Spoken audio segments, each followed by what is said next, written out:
And I'm back with more Dragon Quest XI. I've got a long journey today.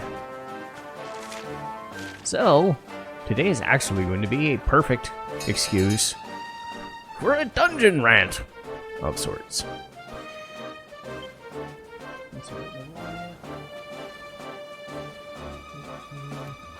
So, hopefully I can get a couple levels.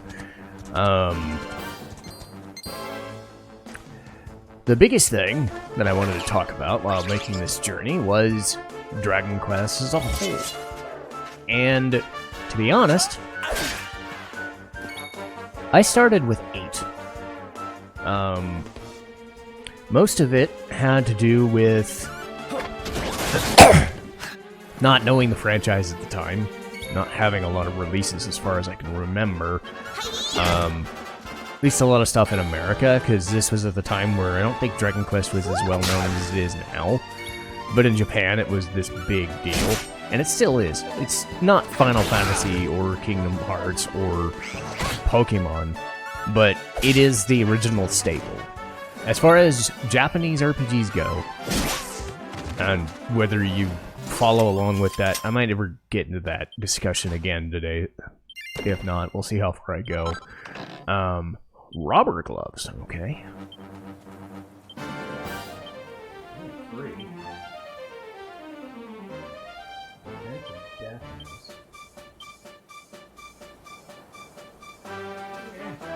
There's more defense. For now. The big thing, I'm going the wrong way, is they didn't start releasing these games properly in America until 8. And that was way back in like 2003 at this point.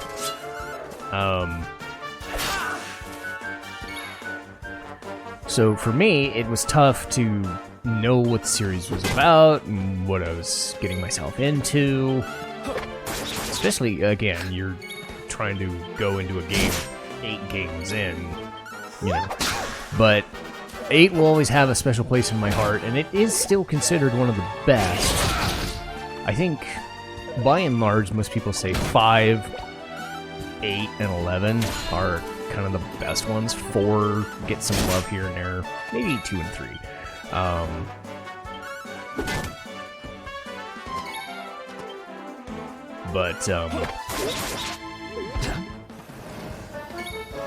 As I've stated, Dragon Quest doesn't reinvent the wheel all that much, and it benefits by doing so. It'll try some weird stuff here and there, but it won't outwardly screw up. The thing you can say about Dragon Quest is it will be consistent. You'll never let you down. It may not be up to the best, the best Dragon Quest games, but it will always be a good game and a good experience.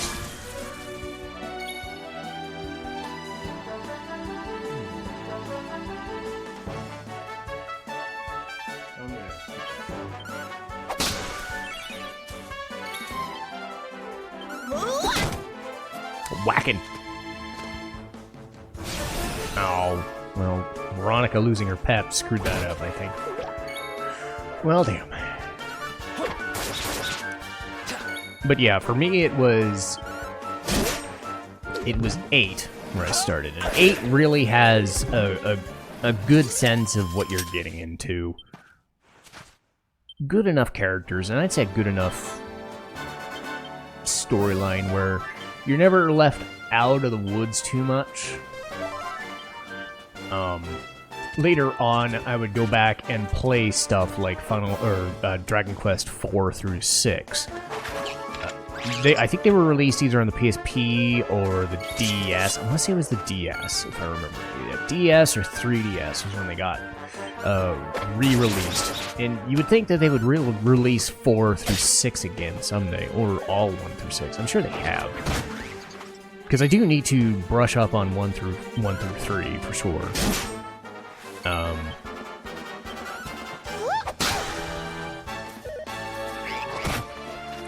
God.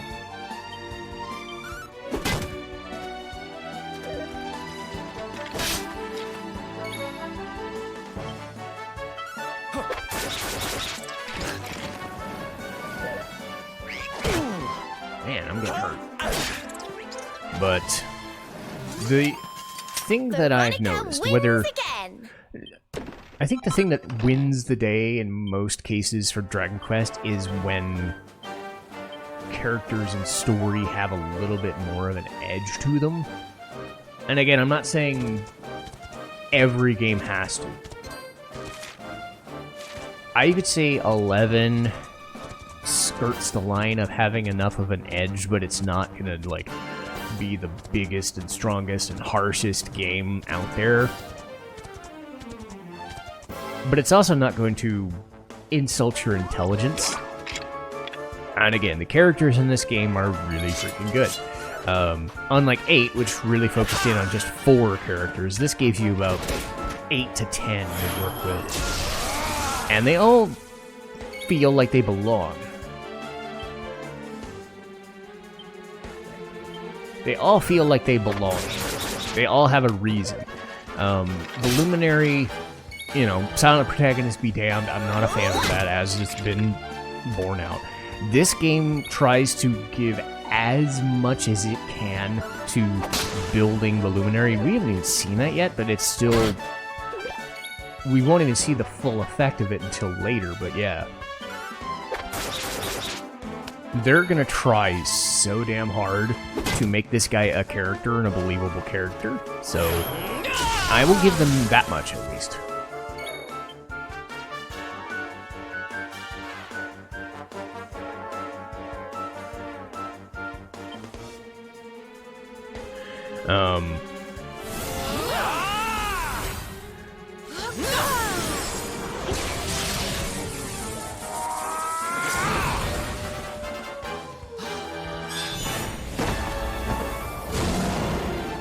Ugh.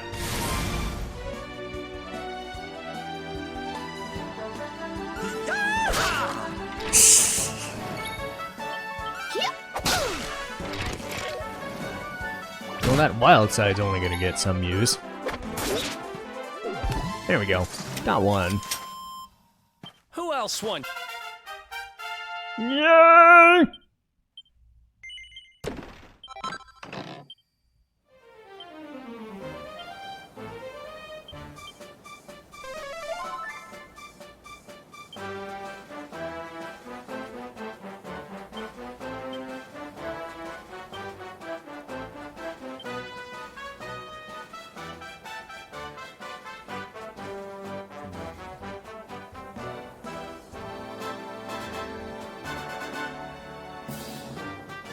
I mean, I should be buffing his agility, but...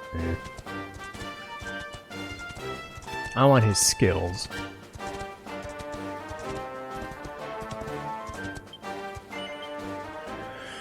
Because in most cases with Dragon Quest, the big thing that I'd always go back to is... I know what I'm getting. And sometimes the names change, the areas change, the music changes here and there, but most times... I know what it's gonna look like, I know what it's gonna feel like to play, I know what I'm gonna do. I remember I haven't saved yet. Jeez. I had an autosave, but still.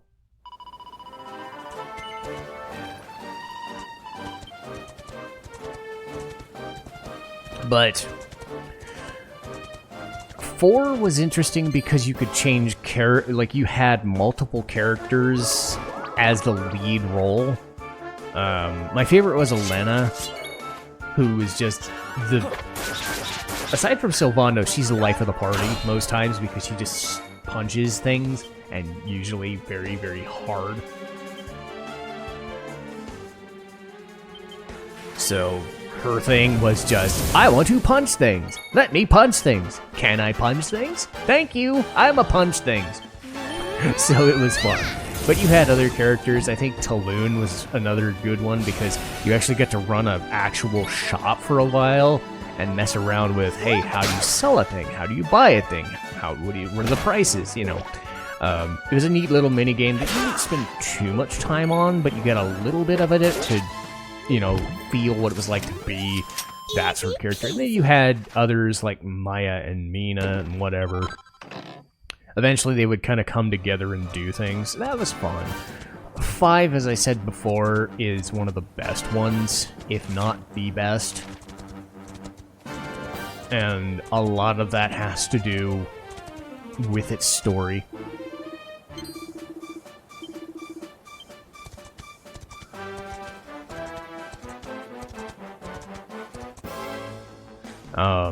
It's very dark. As dark as as Dragon Quest, I keep saying Final Fantasy, as dark as Dragon Quest has ever gotten. But the trick with that one, and what really sets it apart, I think, is the mid-game. I think, what was the tagline for it? Something of the Heavenly Bride, something like that. You're in-game allowed to choose a wife. And the DS version or 3DS version actually gives you an extra choice on top of that. I won't say who it is, but if people have played it, you know. But the cool thing is it changes the dynamic of the characters subtly. It changes people that you have in your party. It changes, you know, dialogue options. It changes the buffs that other characters can get later on. So there's just something cool about being able to change it up to that extent. You also got to be able to recruit monsters here and there, which was even better. Because I don't know how often you get to recruit monsters in games. I know in 8 you had a monster party that you could develop, but you didn't, like, have them in your party. Like an SMT game would allow you to. So that is kind of neat. 6... I'm not gonna lie, I don't remember much about 6 or 7. Like, I played about... And don't come back! 7 is long. Like, with 6, I remember some parts of it. Or 7, I remember some characters, but I don't, like, vividly remember them, which is unfortunate, because I'm sure it has its moments, but, you know, 5, 8, you know, 4, 5, 8, and 11 are the ones I'm going to always remember. And when you're getting to 8, again, that's a lot of dudes.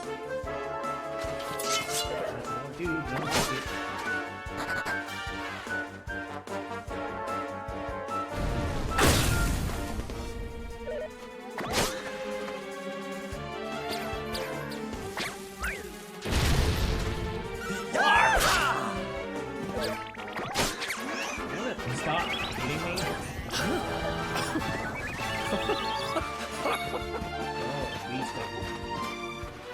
At least I can move now.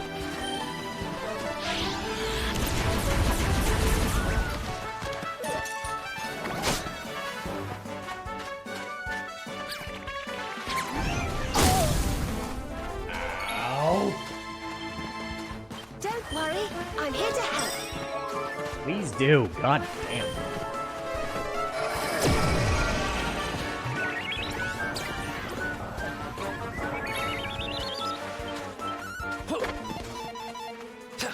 Shit.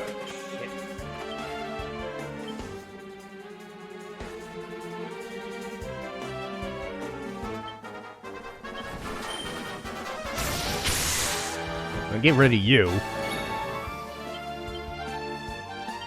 Yeah, this fight stopped me dead in my tracks, I think.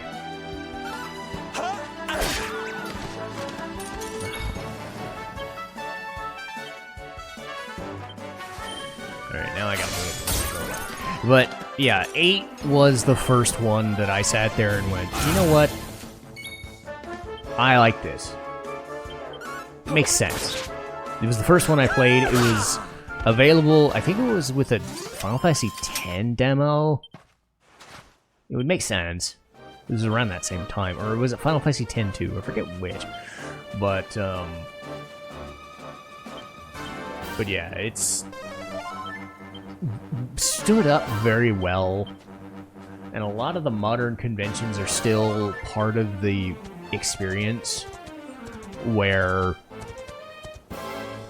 like in the 3DS remake, you got new characters that you could use here and there. And more importantly, they got rid of random encounters. That's the hardest thing about going back to playing 8 or any of the other ones, is random encounters in battle, because it's just like, God, we got past this! You know, that feeling.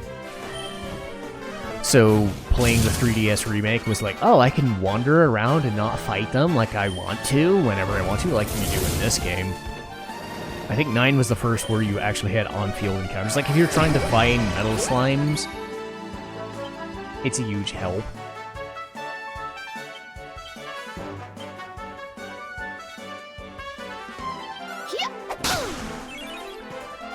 But 8 worked because it's pretty simple, and it has Veronica wins again. good characters of its own right. I don't know if they have the strength of, say, Final Fantasy... I keep saying Final Fantasy, I'm sorry. Dragon Quest. Dragon Quest. God damn it. They're intertwined for whatever reason in my brain. And it's never going to go away. Because there's so many of them. I don't know if I did this with Persona. I swear I didn't do this with Persona. I don't fucking know why. 8...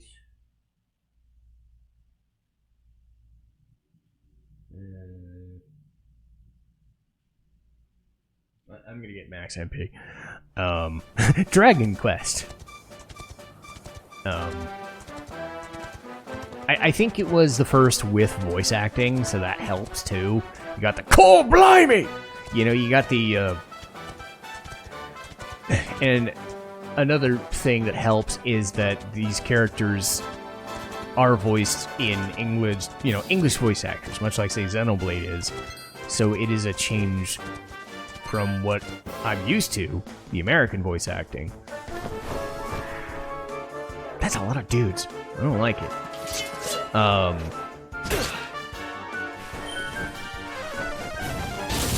Ow, you suck. You suck all the balls? So it gives you a different dynamic. So between the visuals and music, whether the visuals and music are perfect or not, they're not. The composer definitely got lazy the older he got, and now he's passed away. He did not pass away in the best of terms, to be honest, but that's besides the point. But this game did not paint him in a great light. But again, it is what it is. I'm playing this version. I could have gotten an orchestral soundtrack if I got the definitive version, but I'm not so hard up on it. Because I think it still fits. It's just lazy. But, you know, 8 benefited where... I don't know why they do that. 8 benefited where you had new voice acting. You had better storytelling methods with a, you know, PS2 era stuff. There's a lot more you could do. And this one shares a lot of similarities with 8, honestly. It's a couple generations older, but really doesn't do much. The camera angles feel the same, the action feels the same. You know, you could play this or 8 and it not be that different an experience. And especially if you play on, like, the 3DS version, it's still cool things like a monster arena. You know, building 4 characters instead of, you know, switching party members out. You know, so if you wanted to focus on just the main characters, that's all you really have. And most times I hate that, but it works in a way because those main characters are the ones driving the story. And that's important, especially for a game like that, is they're all driving the plot. They're all driving the story. They all feel like they belong.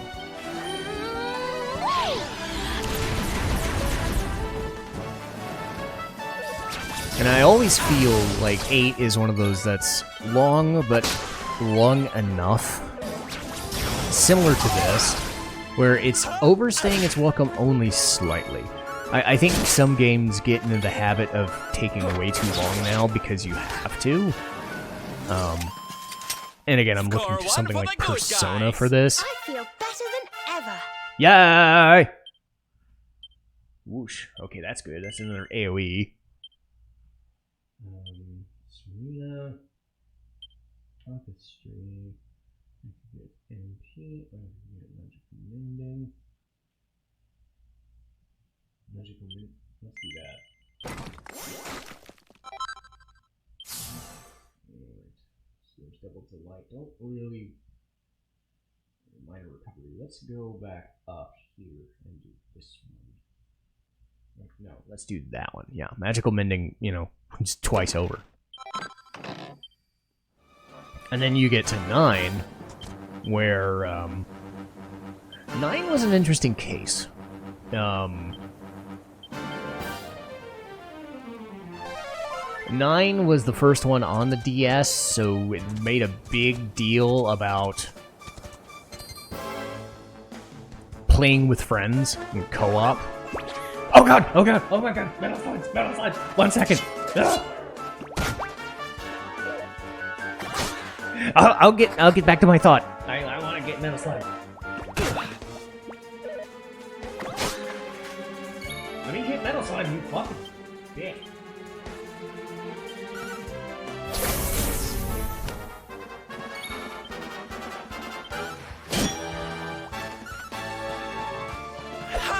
No!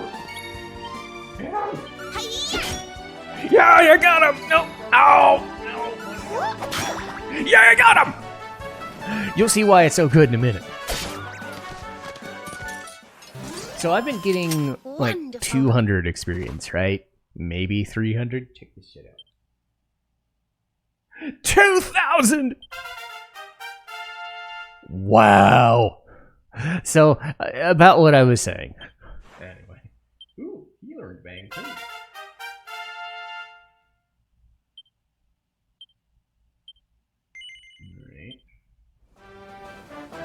So yes, you find metal slimes around, you can kill them and get a shit ton of experience.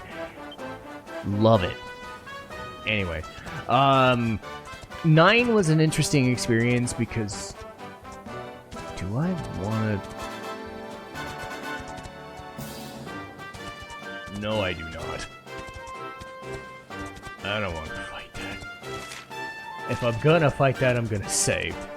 But 9 was an interesting experience because you had the first time you had random encounters gone away. You had a story with oh my god, they are everywhere. You had characters that you know you were trying to do stuff like going into separate dungeons to find loot and things like that. Little differences here and there.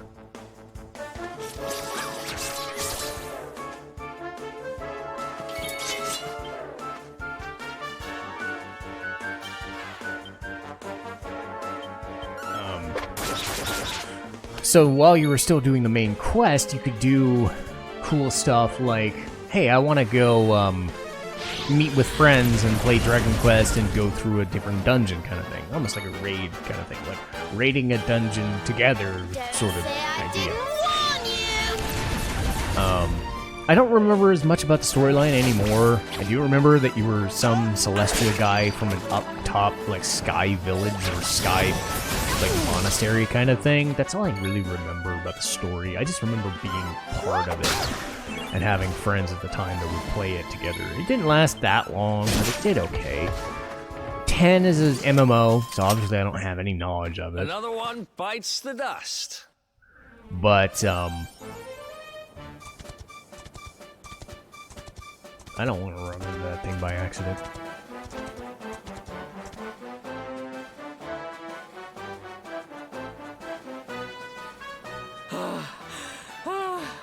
The heat, the dry air, it is too much, too much.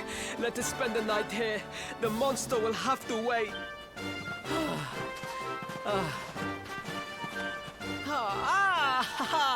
There you are. As you can see, I have decided to set up camp. We will continue our quest in the morning. That's right. You get your beauty sleep, Princey dear. You've got a hard day of getting us to do your dirty work for you to be preparing for. Oh! Come on, you. Let's have a sit down and a nice chat. Okay. Well, like I said, I've played a lot of Dragon Quests, but I haven't played all of them. But I'm pretty well versed. Now I just gotta stop calling them Final Fantasy by mistake. 2 girls out on a lovely adventure together, huh? How romantic. But what kind of adventure, I wonder? Come on, spill the beans. To be perfectly honest, we're none too sure ourselves just yet. But for the moment, we're trying to get to Yggdrasil. We need to understand more about the mysteries surrounding the Luminary, you see? It's all to do with a horrible being called the Dark One. He wants to bring death and destruction to the world. And we want to stop him. All right, Big Mouth, that's enough. You don't need to tell the Jolly Jester a whole life story. We barely know him. My. So there's a dastardly villain coming to steal all the smiles and laughter from the world. And you 4 heroes are on a daring mission to stop him before it's too late. Oh, now that does sound fun. You got a strange idea of fun. What about you, Sylvando? What made you leave home and set out on the road? Oh, you don't want to hear my boring old stories. We've got a big day ahead of us tomorrow. Come on, kiddies. You little scamp.